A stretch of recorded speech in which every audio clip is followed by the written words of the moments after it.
Hello everyone, welcome back to your favorite channel, The News Good. And this is the show Who Said What, where we bring you all the latest in the world of entertainment, politics, sports and what have you. Did you hear anything remarkable this week or any rumor that you are not so sure of?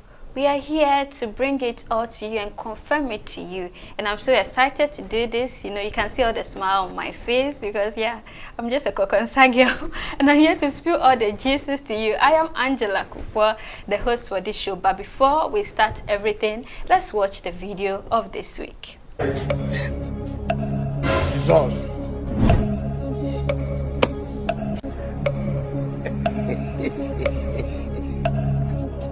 Jay. What? Okay. Help us. Help us. There is God. Then Tiagasa. Jay. There is God. God. You don't have future here. You don't have future. You can never make. 5 years of madness. Welcome back. Now let's go straight into it. The first highlight of the week. We are looking at the 2025 budget statement presented to Parliament by Finance Minister Dr. Castle Atuforsen. This is the main budget of the year. A supplementary one will be coming in the subsequent months of the year. If you missed the budget statement, we did a breakdown in our previous video, one of our previous videos, so you could go back and get a look at the budget allocations and various things that were mentioned in it for yourself. Now, after the minister delivered the budget to the House, the Speaker of Parliament, Alban Bagbin, tabled the adjournment of the House to the two sides, the minority and the majority, to move for it. Afenyo Markin, leader of the minority caucus, moved for the adjournment, and it was seconded successfully by the majority leader, Mahama Ayariga. Then came in the speaker again, who did a voice count. He threw the adjournment back to the whole house for a voice count. Those in favor should say aye, those not in favor, no. And surprisingly, the first caucus that moved the adjournment, which is the minority side, said no. And the majority side, which seconded later, said yeah. And it was very surprising. So Mahama Ayariga, the majority leader, came in again and said the minority caucus might be a very rebellious caucus, because how can your leader move for the adjournment of the House and you, the people, will say, no, we don't want the adjournment? That is going against your own leader, right?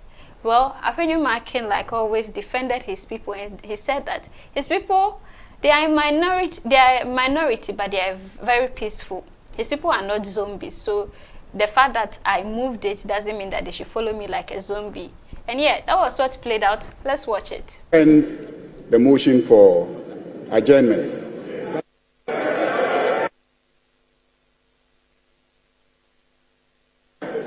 Honorable members, those in favor of the motion for adjournment, say aye.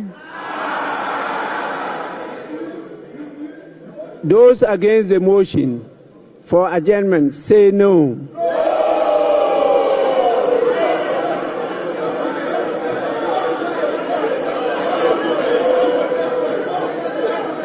Majority leader, yes.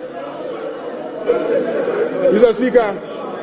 Speaker, there is rebellion on this side of the House because their leader moved the motion and they are rebelling against their leader.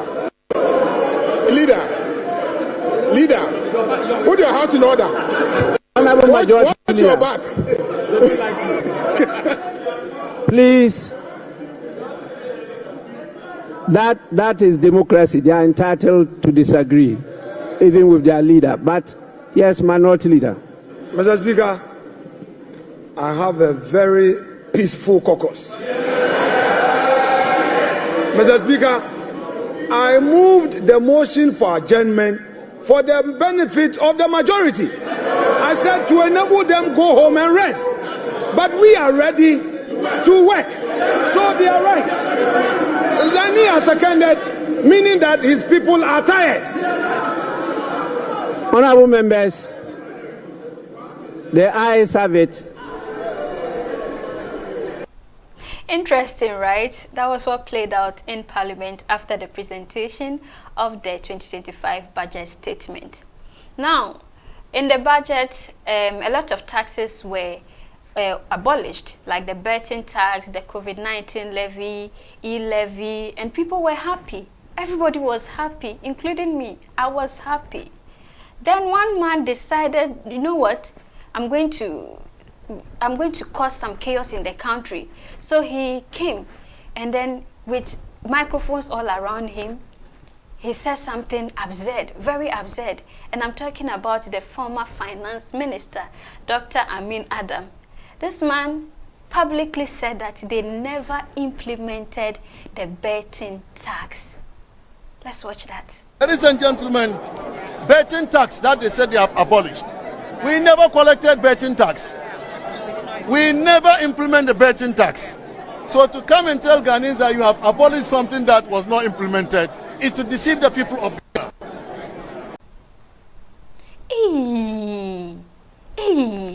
How can you say this? I mean, a lot of people were complaining, investors, bettors. They were complaining that their winnings on 10% of their bets were taken. If they win 10 cedis, 1 cedi will be taken. If they win 1,000 Ghana cedis, 100 cedis will be taken. So if the NPP didn't implement this, who was taking their 10%? People are worried. This caused a lot of outrage among Ghanaians. On social media, people were calling the NPP out. If they are sure that they didn't take it, then they should look into it. Whoever took the 10% should bring back their money. And I think it's just fair.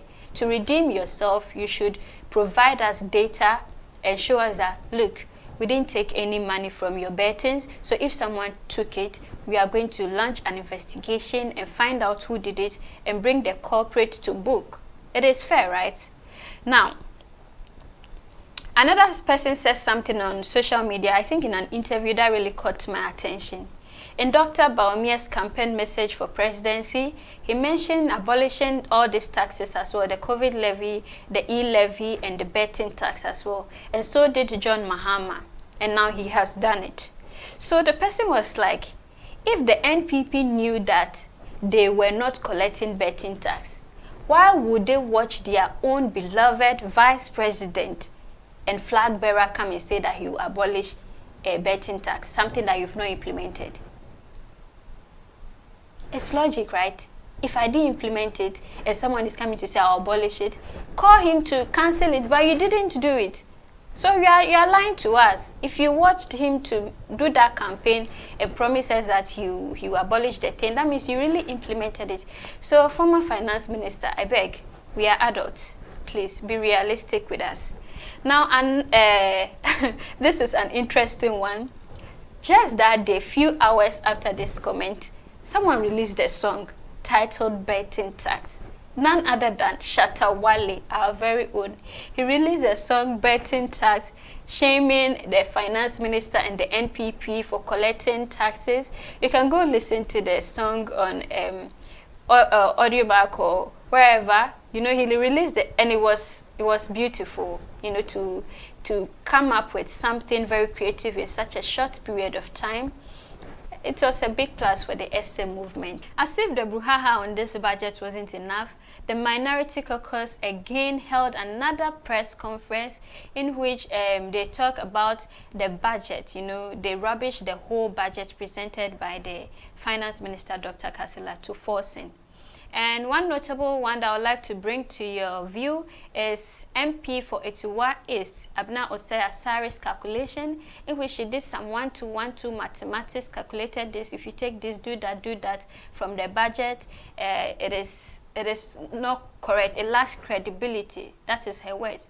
She says the budget lacks credibility and Ghanaians need answers. Let's watch that. 2014 compensations budget was 1.28 billion. So assuming you add 10%, give or take, and then let's say it goes to 1.4 billion Ghana cedis for national security. and you add the 326 that existed in 2024, it comes to about 1.7 billion Ghana cedis. So there's a clear difference of 1 billion Ghana cedis added to a lean government compensation. Ladies and gentlemen, we need answers. That is why I say that the budget lacks credibility, and so they should come again. On this note, I would like to invite my brother, Dr. Gideon Kwako, to take. Oh yeah, that is according to Abena Asari's calculations. What do you also think? Did you also make some calculations, minus, plus, and things on the budget? Well, let's move on. But still on the 2025 budget, the finance minister himself, Dr. Kasila Tofosin, a day or two afterwards, I think, he had an interview where he said a whole lot of things, and one thing he said was that as for him, he's a man that, like, his style is to under-promise and over-deliver. So what you've seen in the budget there is something small. He doesn't want to,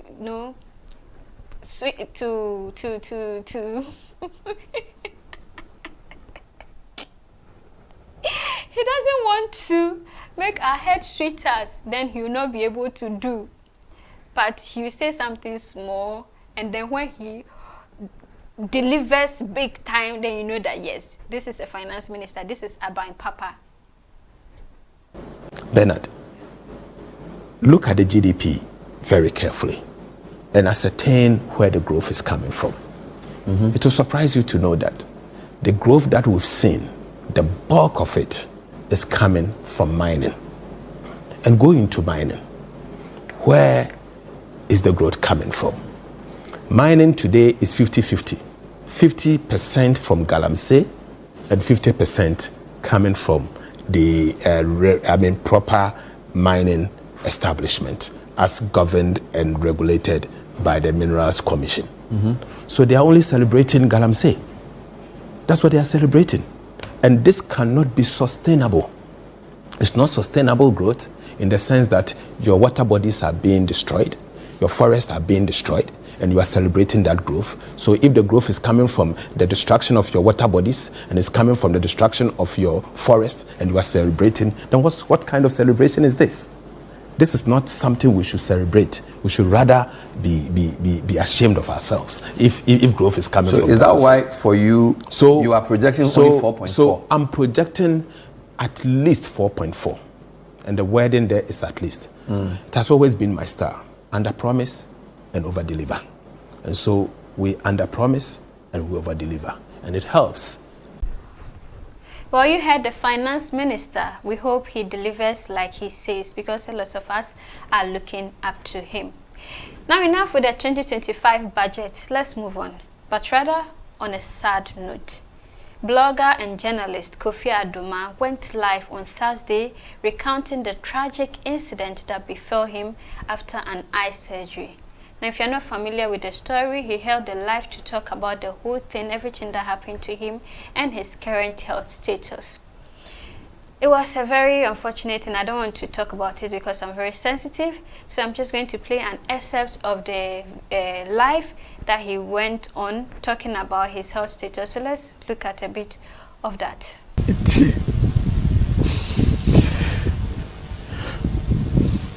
To see I make a say me tip pie me drame, but my say Macassa and Sana me need the ABC at least.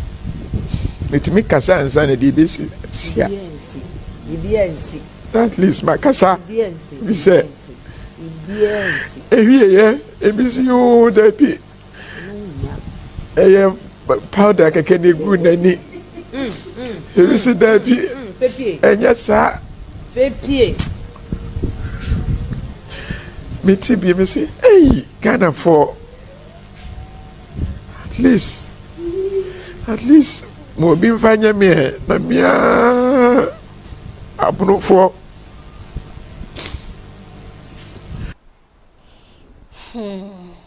Very sad one. It's very sad, you know. Once a lively person, now because of one tragic incident, they will be confined. Very sad. My prayers are with him and his family, and I hope the negative thoughts that he's having, like he was saying in the videos, don't come to play. Now, after he spoke, his wife also came in and spoke. Now, he complained about Doma Hene, who happens to be the king of Doma. He complained about him not checking up on him. And people were saying that probably he wanted money or something. And they are explaining that, no, it's not about money.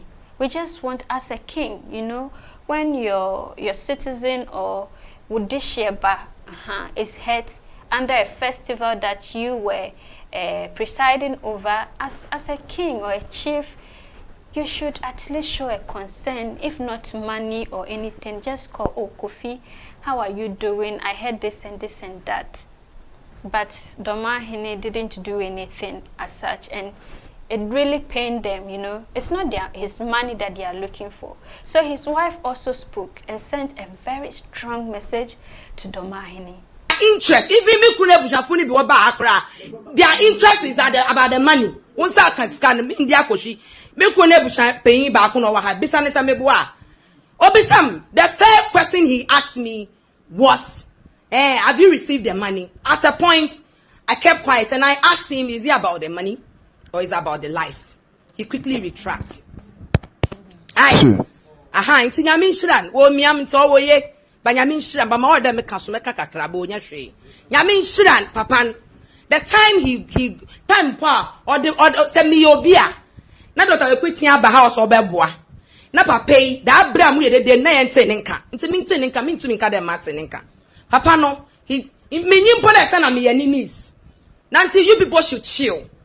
You're talking about what? If you're talking about, now you said 115 and 40,000, then it's the same around 140,000 that we are talking about millions of, thousands of dollars.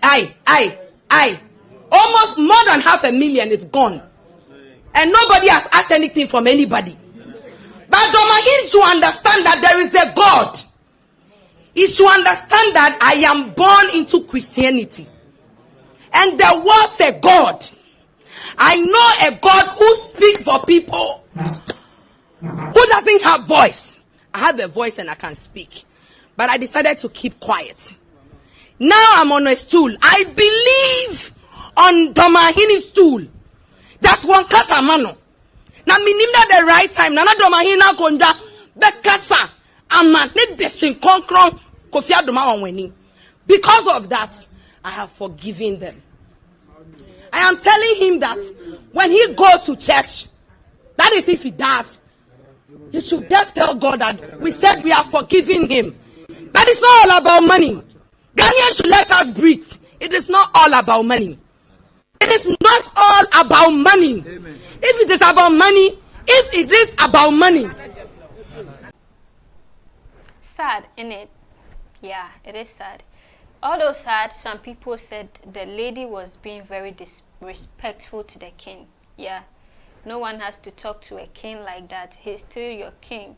Some people even argued that was there an official, visit to the king to tell him about what had happened to his citizen, who is Kofi Adoma. If there wasn't anything like that, you don't expect the king to also get up and come to you and say, oh, Kofi, sorry. Other people too looked at it from a painful perspective, that the lady was speaking out of pain.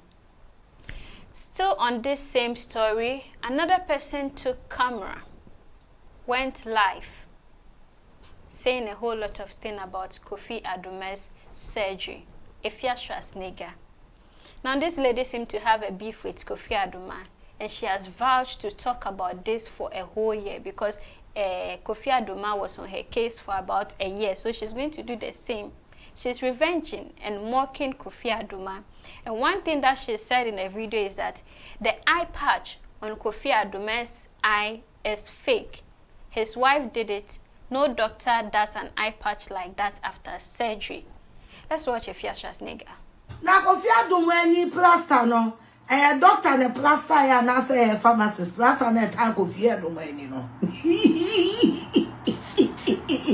O nyame amesom no ni mu nyina bedu ni mu wie.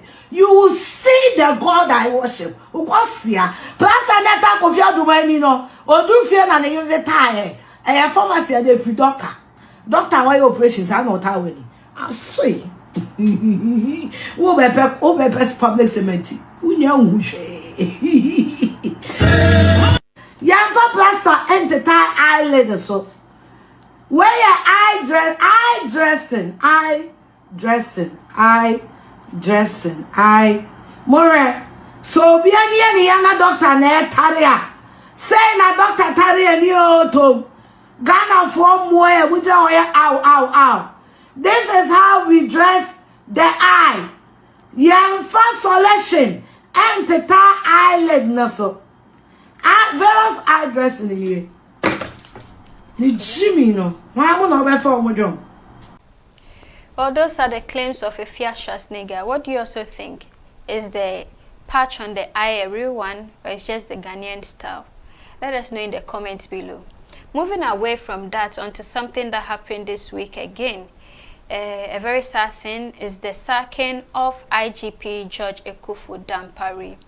This announcement was made by the president, sacking the IGP, replacing him with a new one. And this news didn't go very smooth with Ghanaians. A lot of people were sad about his sacking, because this is no ordinary IGP. This is an IGP who came and did a whole lot of reforms, stop prophecies of dooms, stop all nonsenses, and a whole lot of things. And one person really made a tweet that took my surprise. Albert Nat Hyde. He made a list of the achievement of Dampre in his tenure, and I'm going to read that out to you while we project that on the screen. So according to Albert Nat Hyde, Dampre lowered crime rate and there was sanity everywhere. He restored police integrity. There was timely promotion of officers, compensation for slain officers, robust recruitment process, doom Obini prophecies banned, key police reforms, rebranding and retooling, visibility of officers in our communities. And he went on to say that aside politics, he didn't deserve to be removed. He was a good man. He did a good work, and a lot of people agree with him. Now, the new IGP replacing George Dampre is COP Christian Tete Yohuni.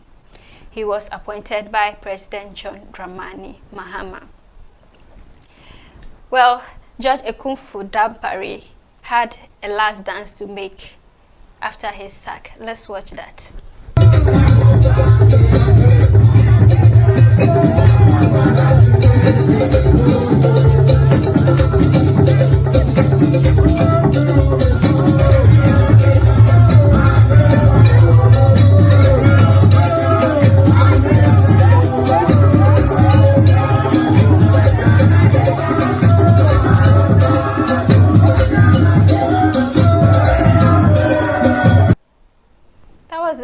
Dance of George Dampre.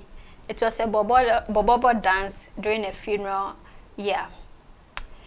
We hope him all the best in his endeavors, and we appreciate his service to the nation. This is where we'll close dockets on Who Said What this week's episode. Make sure to like, share, and subscribe to the News God for more intriguing stories and news around the world and the globe. Yeah.